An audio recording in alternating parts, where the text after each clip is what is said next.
Olá, eu sou o Ziel do blog Use Por Aí e nesse vídeo eu quero fazer uma crítica da série Strangers from Hell. Meu inglês está cada dia pior. Estranhos do Inferno, então se você fizer a tradução literal do título sul-coreano, seria O Inferno São os Outros. Essa é uma série que estreou recentemente na Netflix, tem 10 episódios e é uma série de suspense psicológico, não tem nada a ver com coisas sobrenaturais, não gosto muito de coisas que tem assim, coisas místicas e tal. E eu vou fazer a crítica, dizer o que eu achei e também vou contar o porquê que eu me identifiquei, porque se tem uma pessoa nesse mundo que, assim como o protagonista, já morou em pensão, esse alguém sou eu. Já morei em pensão em muitos lugares do mundo e já tive sim vizinhos de quarto muito estranhos, igual acontece nessa série. Então é só o tempo de passar a vinheta de abertura, curtir o vídeo e se inscrever no canal.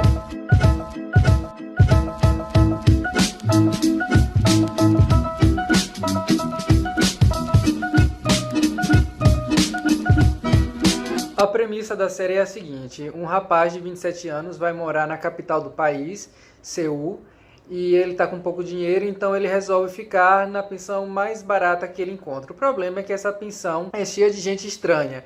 Tem lá a proprietária, que ela força uma simpatia, mas na verdade dá comida podre para os hóspedes. Uma dupla de gêmeos, sendo um deles que tem ali problema mental, ele tem uma risada...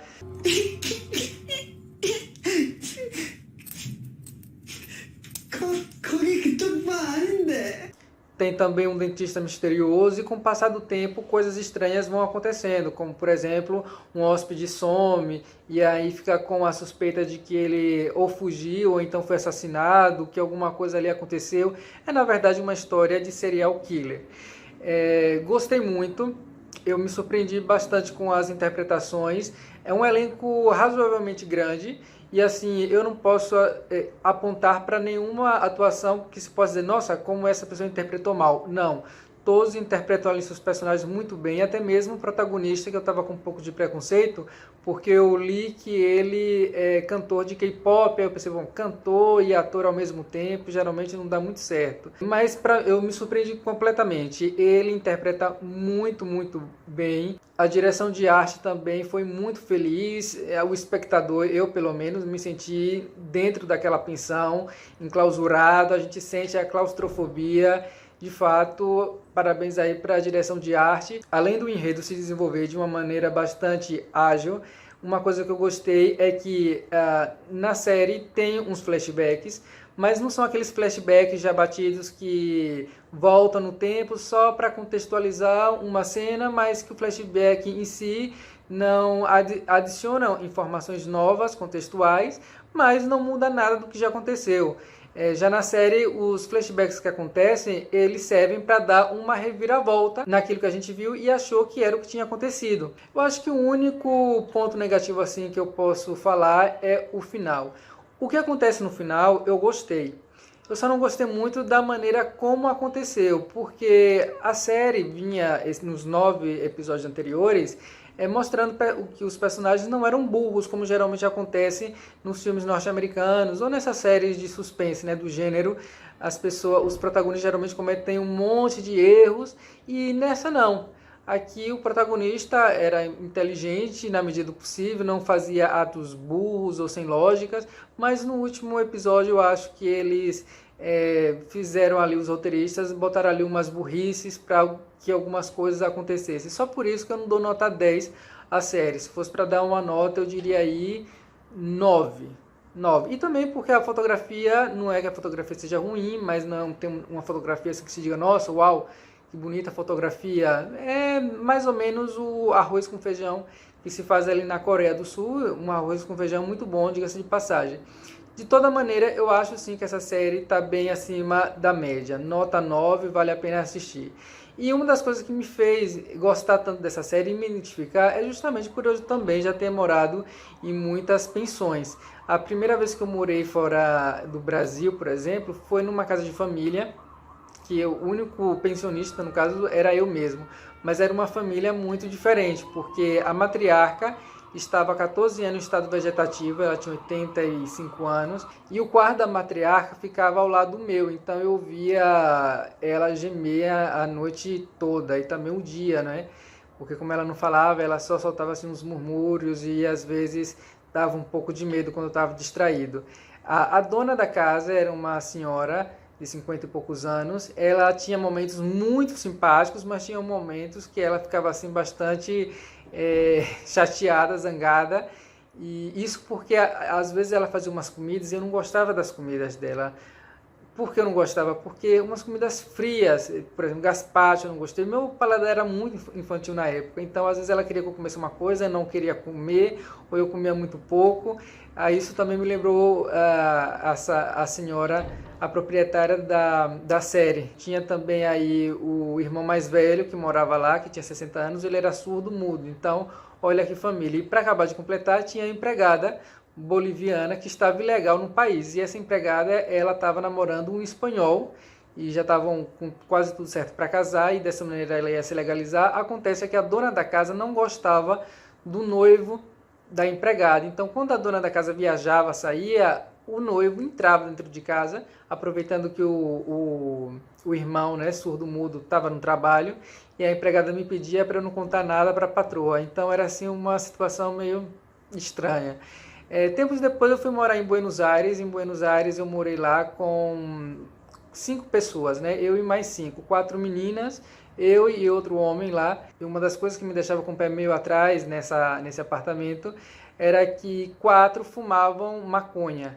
Eles fumavam no quarto, mas o fedor, né, o cheiro da maconha acabava chegando na sala, também chegava ali um pouco no meu quarto. Isso eu não gostava, mas eu não tive muitos problemas lá com o pessoal que fumava. Eu tive um pouco mais de problema com uma menina que ela não fumava, se chamava Belém. Essa Belém, todo dia ela me acordava porque ela ia para a cozinha conversar com o pai dela por Skype. Eu não sei o que tanto ela conversava com esse pai dela. E ela me incomodava primeiro porque ela me acordava, ela começava a falar muito cedo. Mas o que ela me incomodava mais era porque a voz dela era muito chata.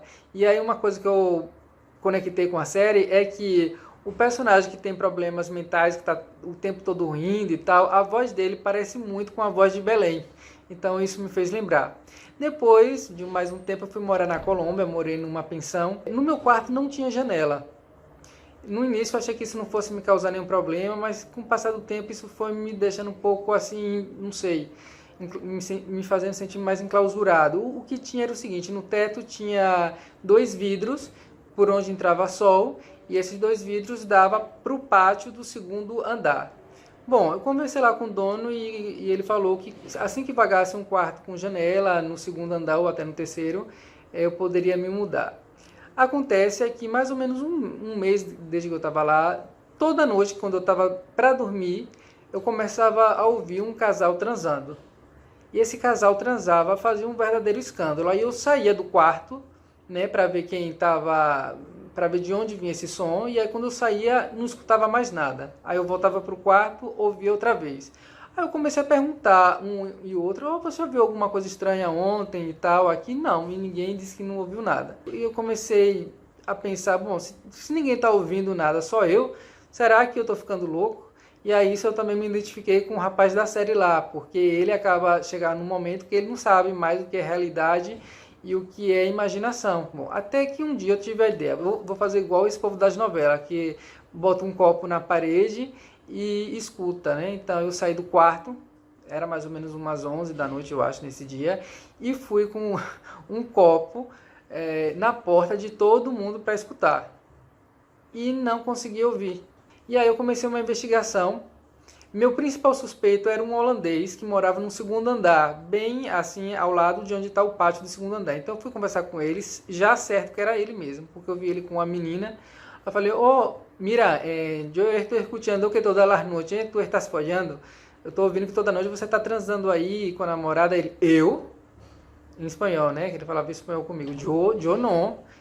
Como não, se eu estou ouvindo toda noite? Não, eu transei, não lembro. Acho que eu transei tem mais de 2 semanas aqui. Não sou eu não.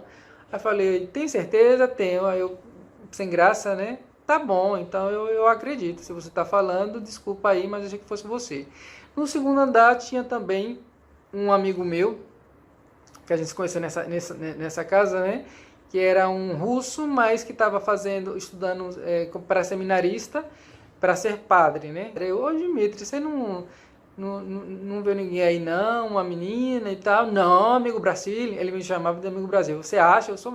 Não, eu sou de Deus, sou da igreja e tal. Eu falei, bom, então não é ele. Pensei que podia ser Diva, que era a vizinha dele também no segundo andar. Aí eu cheguei, Diva, tu dormiu que horas ontem? Eu cheguei assim, para não acusá-la, né? Ayer eu me acostei a las 9:30. Falei, será? 9:30, né? E os barulhos que eu ouço geralmente era de 10:30 para cima. Nesse segundo andar também tinha um senhor Daniel, mas o senhor Daniel tinha mais de 70 anos, morava sozinho, passava o dia assistindo televisão com a porta aberta. Então eu imaginei que não fosse ele. E vizinho ao senhor Daniel tinha uma menina, que era uma menina muito jovem, ela tinha um namorado, mas ela tinha câncer. Então eu pensei comigo, não deve ser essa menina, porque a pessoa tem câncer, a pessoa está fazendo quimioterapia, a pessoa não tem estrutura para estar transando, fazendo um escândalo que a outra faz. Então eu nem considerei muito que fosse ela. Pensei que poderia ser alguém ali perto de mim. Do meu lado morava um advogado, mas tinha dia que esse advogado não dormia lá, dormia na cidade dele, que é uma cidade meio longe de Bogotá. E então, um dia que eu escutei, por exemplo, o sexo, ele não estava lá, o carro dele não estava lá, então não era ele. Pensei que poderia ser dois paisas. Paisas são as pessoas que nascem em Medellín, que é a cidade lá do Pablo Escobar, que é um casal que às vezes ele botava lá música alta e às vezes eu me chateava assim um pouco, mas eu coloquei o copo lá na porta deles e vi que não era de lá. E aí eu já estava angustiado nessa casa, nessa pensão, tanto que quando terminava o meu trabalho, chegava a hora de voltar para casa, eu já imaginava, porque de noite eu ia voltar a ouvir. É uma coisa muito chata, você já está na seca, ou então você quer dormir e ficar ouvindo gente transando.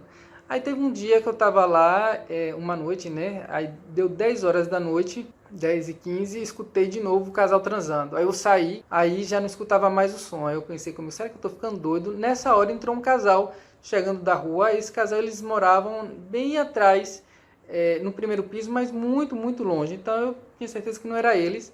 E perguntei se eles não tinham escutado nada. Olha, eu estou aqui procurando um casal que está transando, uma mulher transa, falando em espanhol, né?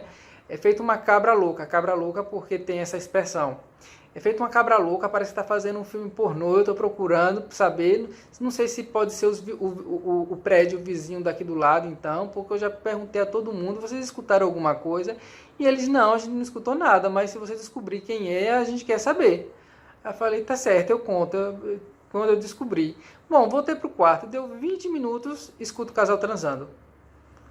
Aí eu saí do quarto e decidi ir até a porta desse casal que tinha entrado, que ficava lá no final. Fui, e não é que era eles. Então, e eu estressado já porque passou dias com esse problema, estressado e tal, bati na porta e falei, mira, são ustedes que estão falhando? Aí, aquele silêncio. Voltei pro quarto. Deu 15 minutos, eu escuto, não mais eles transando, eu escuto um deles vomitando. E o último lugar que eu morei, que eu vivi com uma pessoa assim meio estranha, que eu realmente tinha um pouco de medo, foi na Irlanda do Norte. Na Irlanda do Norte eu aluguei lá um quarto na casa de um irlandês, que tinha 2 metros de altura. Ele alugou um quarto para mim e o quarto do lado ele alugou para um alemão. Eu achava esse alemão tipo o Suco do Chaves, porque ele era alemão, mas tinha cara de asiático e tinha nome de norte-americano. O nome dele era Joey. E é engraçado porque assim, a cara dele era uma pessoa meio de psicopata. Eu morria de medo dele. Eu trancava a porta toda noite, eu tinha medo. Mas bom, é tudo isso para dizer que realmente a série, para quem já viveu assim nessas pensões com gente doida, vai se identificar muito. A série passa um medo, ela é interessante, desenvolve muito bem ali o suspense dela, então vale a pena assistir. Obrigado por acompanhar o vídeo, se inscreva, compartilhe, qualquer comentário que queira fazer é só deixar aí embaixo que eu leio e respondo a todos, tá certo? Valeu e até o próximo vídeo.